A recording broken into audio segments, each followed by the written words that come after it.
목소리로 공부하겠습니다. 사무엘이 백성에게 이르되 오라 우리가 길갈로 가서 나라를 새롭게 하자. 모든 백성이 길갈로 가서 거기서 여호와 앞에서 사울을 왕으로 삼고 길갈에서 여호와 앞에 화목제를 드리고 사울과 이스라엘 모든 사람이 거기서 크게 기뻐하니라. 아멘. 오늘은 어제에 이어서 길갈로 가서 나라를 새롭게 하자 이 부분에 대해서 길갈에 관해서 말씀을 이어서 전하겠습니다. 어제 오늘 이 본문의 배경이 무엇인지에 대해서 잠깐 말씀을 드렸습니다. 사울이 이스라엘의 초대와 사울이 세워지는 그런 배경에 대해서 말씀을 드렸죠. 어제 말씀드린 것처럼 사울은 이스라엘의 12지파 중에서 가장 작은 자였지만 어쩌면 하나님께서 고린도전서 말씀처럼 사람을 세울 때 능력 있는 자, 가진 자를 쓰는 것이 아니라 그런 어떤 태도를 말하겠죠. 모든 능력이 사람에게 있지 않고 하나님께 있으니 보이기 위해 그런 부분이기도 하겠지만 어쨌든 처음 이스라엘 초대왕이 세워질 때 12지파 중에서 가장 작은 지파였던 베냐민 지파 중에 사울이라는 사람이 왕으로 세워지게 되어서 처음에는 이제 사람들이 물론 자기들이 요구하는 왕이 세워져서 기쁘기도 했지만 아마도 어제 말씀드린 것처럼 가장 작은 지파, 미약한 지파 어쩌면은 그 과거에 그 연한 지파와 그 베냐민 한 지파와 전쟁을 치를 정도로 이스라엘 12지파 중에서 연한 지파에 대한 어떤 큰 문제를 야기시켰던 그 지파의 출신 사울을 왕으로 세웠다는 것에 대해서 논마땅한 그런 사람들이 있었겠지만 하나님이 이 길앗 야베스 전쟁을 통해서 이 사울이라는 사람을 왕으로 세우게 되죠. 하나님께서 이 전쟁을 통해서 사람들이 모든 지파들을 이제 모집하게 되고 길앗 야베스를 침공했던 이 암몬 족속을 물리침으로 말미암아 사람들로 하여금 공적으로 저 사람이 정말 하나님이 우리를 위해 세우신 왕이 맞구나. 쉽게 말해서 요즘 말로 말하면 어떤 카리스마가 그를 통해서 이제 나타났던 것이죠. 그래서 이 사건 후에 이제 사무엘이 이스라엘 백성들 소집하고 길갈로 가서 사울을 공적으로 실제로 이전에 이제 사람들 앞에서 사울을 왕으로 이렇게 지명하는 그런 일이 있었지만 실질적인 사울이 이스라엘 왕으로 사람들 앞에 온전히 세워지는 어떤 결정적인 사건이 길앗 야베스 전투였고 그 길앗 야베스 전투 후에 길갈로 가서 사무엘이 이스라엘 백성들이 돌아서 나라를 새롭게 하자는 것 자체가 드디어 이제 어떻게 보면 실제로 왕정 시대가 왕이 다스리는 시대가 시작되었다는 그런 의미라고 볼 수도 있겠습니다. 어쨌든 중요한 것은 그 갔던 장소가 다른 곳이 아니라 길갈이라는 곳으로 가는 거죠.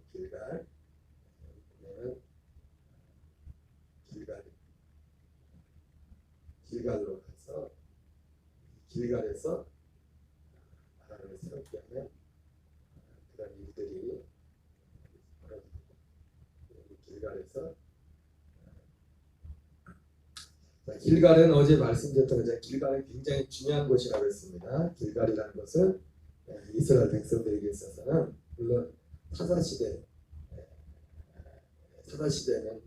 여기 실로에 가서 있지만 과거 역사를 돌이켜볼 때 이 길갈은 하나님이 이 가나안 땅, 약속의 땅에 들어가는 첫 관문이었고, 여기에서 만나가 그쳤고 40년 동안의 만나가 그치고 이스라엘 백성들이 출애굽 후에 행하지 못했던, 지키지 못했던 유월절과 그리고 유월절을 지키고 할례를 행하는, 그리고 어제 말씀드린 것처럼 6년여 동안 진행되는 그 이스라엘이 가나안 땅 정복 전쟁, 이 정복 전쟁이 치르는데 베이스 캠프와 같은 역할을 했던 것입니다. 그래서 이스라엘에 있어서는 이 길갈이라는 것을, 그리고 여기에 이제 그 이전에 이제는 이 요단강을 건너가서 여기다 기념비를 세우기도 하죠. 굉장히 이스라엘에게 있어서는 어떤 중요한 중심지였던 것을 보게 됩니다.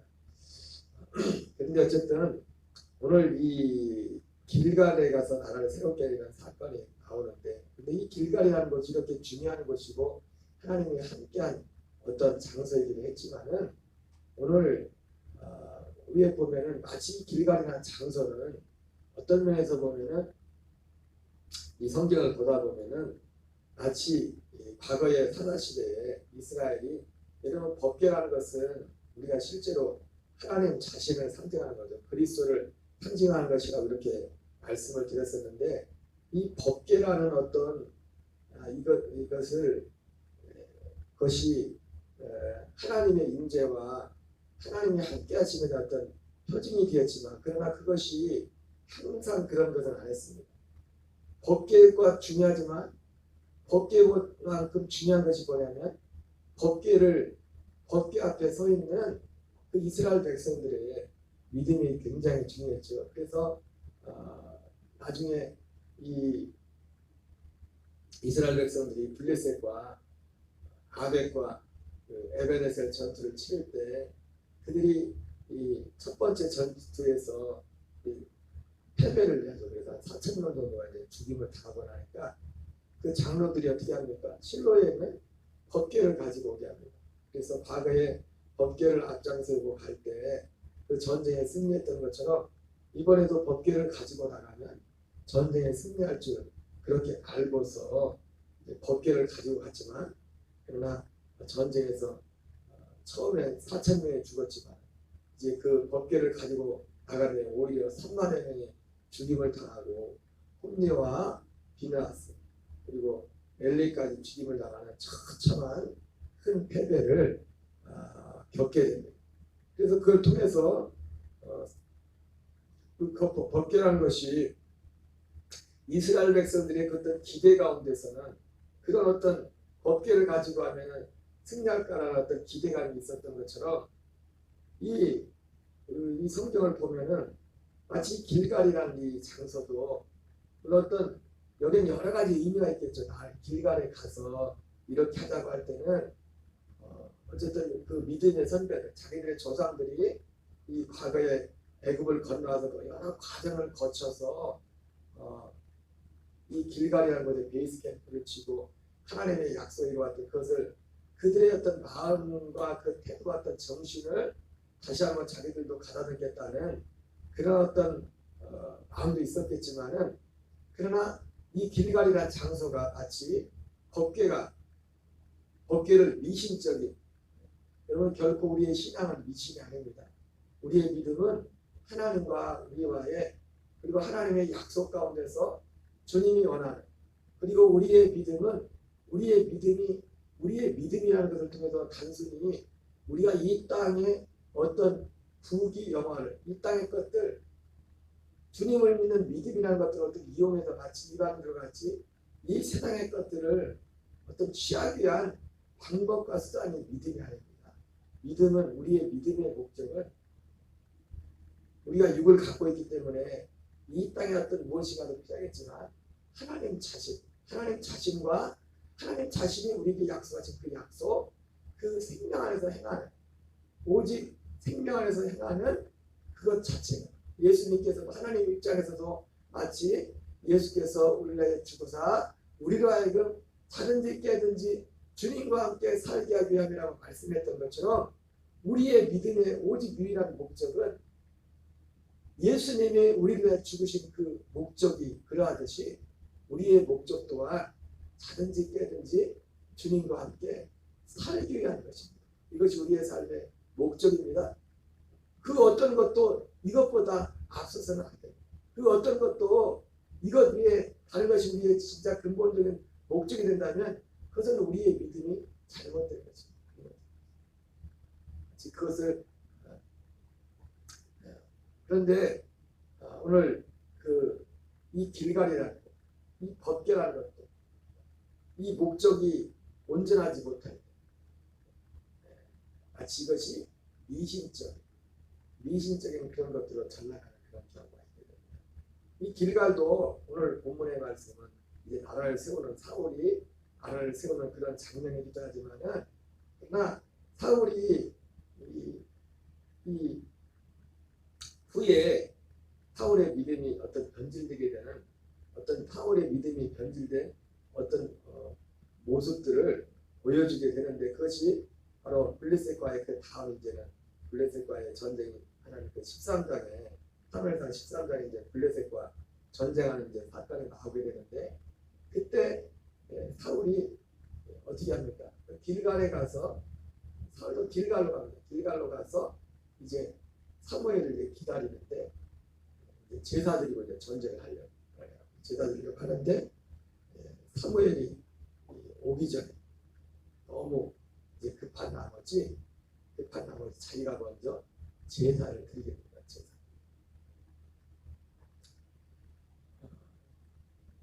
여기 여러 가지 이유가 있죠. 어쨌든 이 길갈이라는 곳이 하나님의 어떤 함께하는 어떤 승리의 어떤 그런 가정이기도 했지만은 그러나 이 길갈이 어느 마치 법궤가 이스라엘 백성들과 함께해서 이스라엘 백성들이 요단강을 건널 때도 법궤를 앞장서지 않았습니까? 하지만 법궤를 앞장서한다고 항상 전쟁에 승리하는 것이 아니죠. 법궤가 중요한 만큼 법궤 못지않게 중요한 것은 뭐냐면 법궤 앞에 서 있는 그 하나님의 백성들의 그 믿음의 모습이 중요했던 거죠. 법궤를 가지고 나갔지만은 이스라엘 백성들이 그때 영적인 상태 마치 하나님이 엘리를 책망했던 것처럼 내가 내 제사를 업신여기고 내 아들들이 그리고 내 자녀들을 나보다 더 사랑하지 않았냐 더 아끼고 그들이 그렇게 죄를 범죄하는 데도 불구하고 그냥 방치했다. 그도 그럴 것이 그 엘리의 아들들의 죄는 왜 그렇게 치명적인 것이었습니까? 그들 자신 자체에도 그들이 이스라엘의 어떤 영적인 지도다 제사장의 직분을 감당해야 되는 그 중요한 자리였기 때문에 그들의 죄가 더 컸을 것입니다. 어쨌든 이 길갈로 갔을 때 아마 사울의 마음속에도 제사라는 지금 사무엘 제사장이 와서 사무엘이 와서 제사를 지내야 되는데 더군다나 구약 시대는 더군다나 그것이 엄격하죠. 지금은 이제는 예수 그리스도는 사실은 누구나 같이 우리 어떤 공적인 예배 외에 공적인 예배일지라도 누구든지 다 예수 이름으로 함께 예배를 드릴 수 있지 않습니까? 말씀을 전하고 같이. 그러나 구약 시대는 더군다나 그것이 더 엄격했죠. 제사 지내는 것이. 그럼에도 불구하고 사울이 급한 나머지 이 길갈에서 제사를 드리죠. 자기 하나님이 이것을 위해서 사울도 그렇고 하나님이 사울을 왕으로 세운 것을 성경에 그런 표현도 나오지만 후회할 정도로 그렇게 어떤 치명적인 그런 실수를 하게 됩니다. 그러니까 이 사울의 이 행동 가운데는 굉장히 사울이 망령되이 행한 거죠. 망령되이 행했는데 이 속에는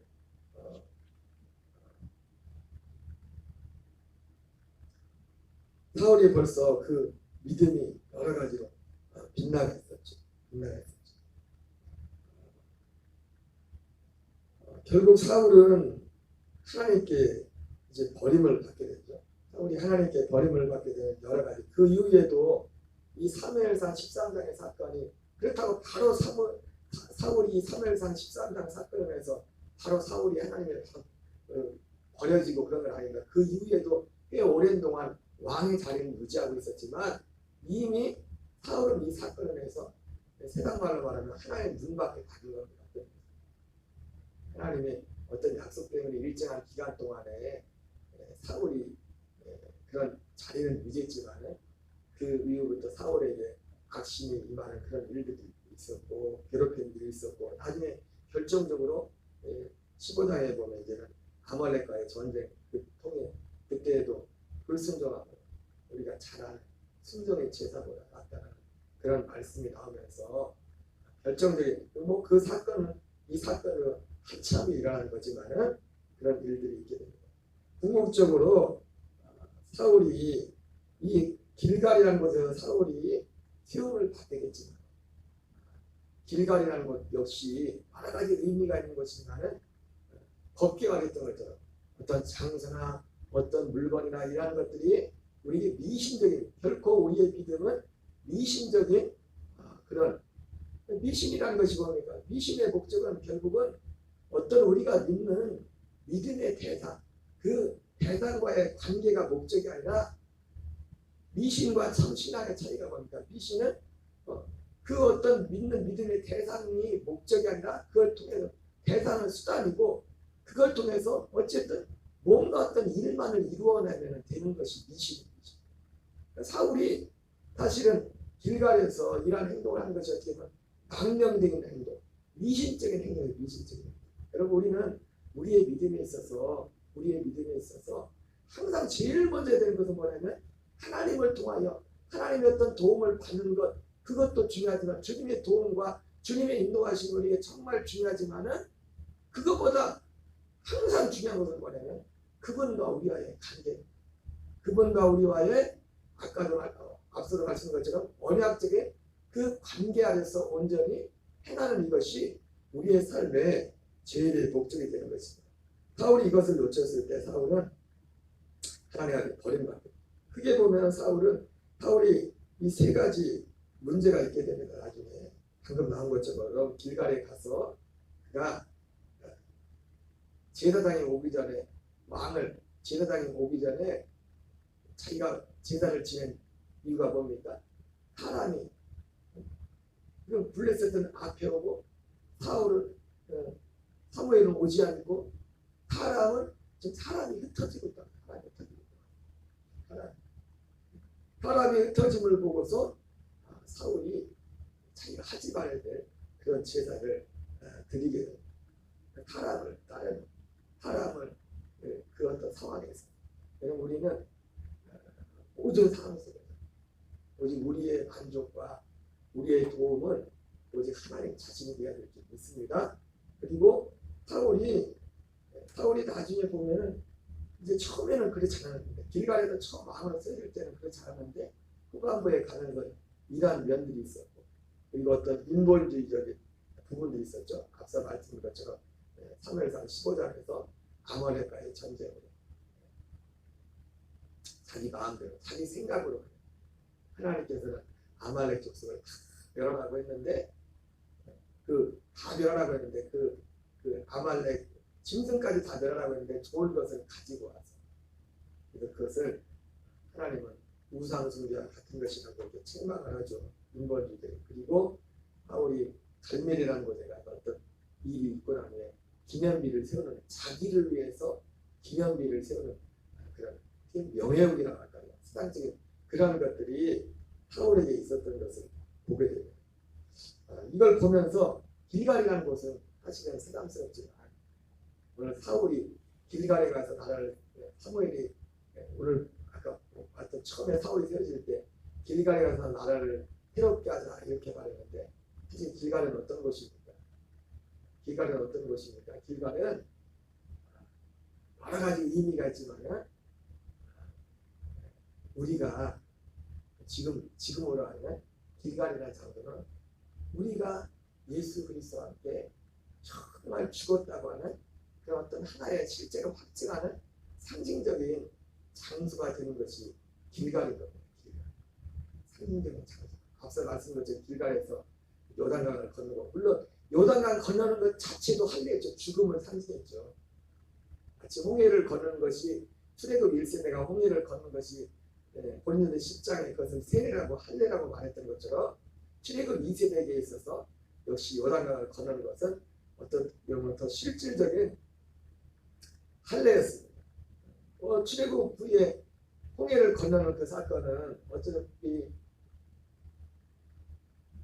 하나님의 능력으로 홍해를 갈라놓고서 이제는 건너라고 했지만 요단강은 물이 흐르고 있는 그 가운데 실질적인 그 진정한 의미에서 할례는 홍해를 건넌 것도 현기의 할례라고 하지만은 요단강을 건넌 그 사건을 홍해 실질적인 할례라고 했습니다.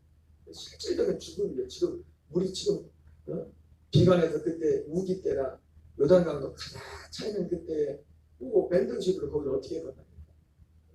홍해를 건널 때는 이미 하나님의 바다를 건너는 걸 보면서 건넜지만 여전히 물이 있는데 거기를 법궤를 앞장서서 말씀에 순종해서 건너가는 거예요. 그 죽음을 통과하는 거예요. 길갈이라는 것도 사실은요. 길갈이라는 것은 정말 중요한 것도 앞서 말씀드린 것처럼 6월절과 그리고 할례를 해. 6월절 할례가 다 무엇을 상징합니까? 죽음을 상징합니다. 죽음. 바로 우리도 정말 길갈로 가는 것을 길갈로 가는 나라를 새롭게 하자 이렇게 말했는데 사무엘이 그 말을 할 때 무슨 의미로 말했는지 모르겠지만 분명한 것은 이 길갈이라는 것은 장소 자체가 죽음을 상징합니다. 우리가 그리스도와 함께 죽었음을 실제로 죽었음을 확증하는 장소가 길갈인 것이고 그리고 길갈을 가는 죽음의 목적도 무엇입니까? 우리의 죽음의 목적은 결국 그 다음 단계 그리스도와 함께 살기 위해서 주님과 함께 살기 위해서 이 죽음의 길을 가는 겁니다.